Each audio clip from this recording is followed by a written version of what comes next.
harus apresiasi tanpa perlu kita membangun praduga-praduga yang lain menurut saya. Komentar Mas Andre, ya memang ini adalah bagian dari proses politik silaturahim itu untuk membangun stabilitas dan harmoni. Sebenarnya kan semua udah dijelaskan. Setelah pertemuan itu kan mobil keluar dari Teguh Umar. Betul. Pak Dasko, Ketua Harian Partai Gerindra kan membuka kaca mobil sedannya itu yang ditumpangi oleh Pak Dasko, dan Pak Dasko kan sudah menjelaskan itu. Ada pertemuan waktu itu dan kemarin beliau sudah menceritakan kepada teman-teman media, dan hari ini Pak Muzani juga menyampaikan tambahan kepada teman-teman media. Saya rasa sekali lagi ini pertemuan silaturahim kebangsaan, Mbak, dalam Idul Fitri, ya, bagaimana Ibu Mega dan Pak Prabowo menunjukkan kepada seluruh masyarakat Indonesia bahwa silaturahim itu penting.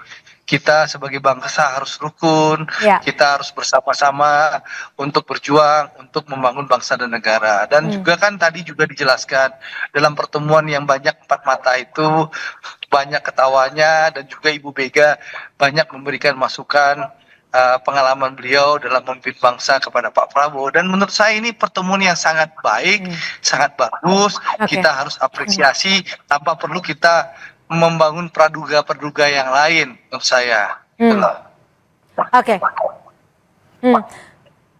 Ya, Mas Erlangga, kalau kita flashback lagi ya, saat Lebaran, Mas Didit sempat bertemu Pak Jokowi. Mas Didit juga sempat bertemu dengan Bu Mega saat Lebaran untuk bersilaturahmi. Menurut Anda sendiri, apa yang Anda baca, apakah memang ada kemungkinan pertemuan ini terselenggara setelah Mas Didit menyampaikan ataupun menanyakan izin dalam tanda kutip bahwa Pak Prabowo akan bertemu dengan Bu Mega? Iya, saya pikir di sini kalau dibilang peran Mas Didit itu juga cukup penting. Artinya di sini dalam konteks sebagai bisa dikatakan perantara untuk mohon izin bahwa Pak Prabowo itu akan bertemu, dan saya kira itu adalah proses-proses politik yang baik gitu. Dan tadi sedikit komentar Mas Andre, ya memang ini adalah bagian dari proses politik silaturahim itu untuk membangun stabilitas dan harmoni. Tapi tadi kan sebetulnya kita mendiskusikan tentang kira-kira analisis politiknya seperti apa.